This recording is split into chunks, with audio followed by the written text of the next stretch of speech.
নমস্কার বন্ধুরা, আমি ঝুমা। আমার চ্যানেলে সবাইকে স্বাগত। প্রতিদিনের মতন আজকেরও আরও একটা রেসিপি নিয়ে এসেছি বন্ধুরা আপনাদের সামনে। রেসিপিটি সয়াবিনের লুচি।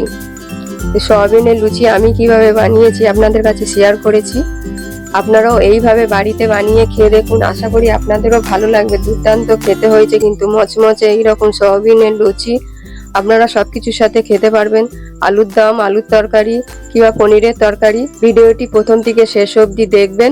দেখে যদি ভালো লাগে বন্ধুরা একটা লাইক, শেয়ার, কমেন্ট করতে ভুলবেন না। 100 গ্রাম আমি সয়াবিন নিয়েছি। সয়াবিনটা আমি ভালো করে ধুয়ে নেব। সয়াবিনটা আমি ধুয়ে নেব।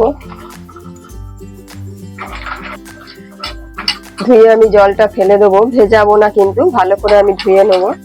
আমি একটা মিক্সার জার নিয়েছি, ধোয়া সয়াবিনটা আমি দিয়ে দেবো।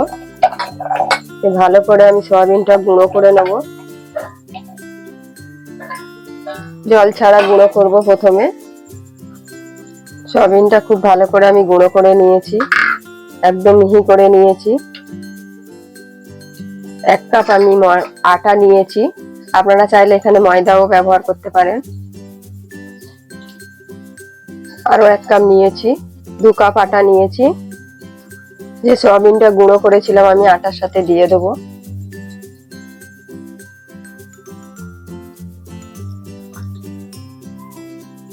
এক চামচ অরগ্যানো দেব,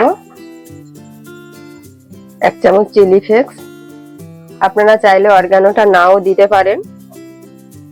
1/2 চামচ গোলমরিচ গুঁড়ো, পরিমাণ মতো নুন দেবো, অল্প একটু চিনি দেবো, 2 চামচ সাদা তেল দেব। খুব ভালো করে মিক্সড করে নেব।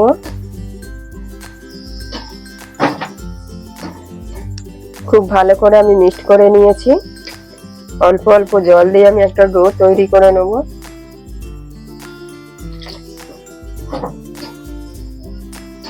জলটা একবারে দেব না, অল্প অল্পই জল দিতে হবে। টাইট করে একটা ডো তৈরি করে নেব। ভালো করে আমি মেখে নিয়েছি। ডোটা কিন্তু ঠিক এইরকম হবে, খুব শক্ত না আবার খুব নরম না। আমি ঢেকে 5 মিনিট রেখে দেবো।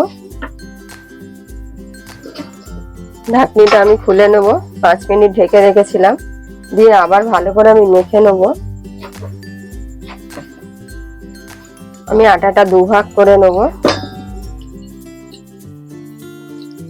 নিয়ে আমি মিডিয়াম সাইজের লেচি করে নেব। ঠিক এইভাবে সব লেচিগুলো করে নেব।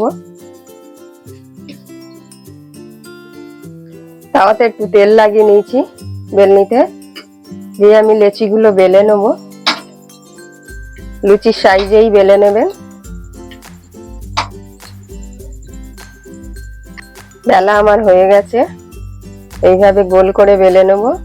বাকি যেগুলো আছে একইভাবে বেলে নেব। তেল গরম হয়ে গেছে, তেলের মধ্যে আমি লুচিগুলো ছেড়ে দেব।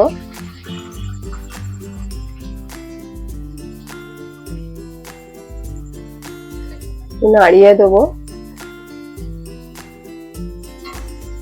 খুব সুন্দর কিন্তু ফুলছে।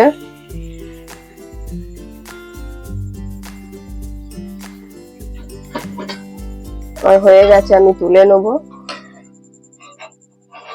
আরো একটা দিয়ে দেব। নিজে হতেই ফুলে উঠবে।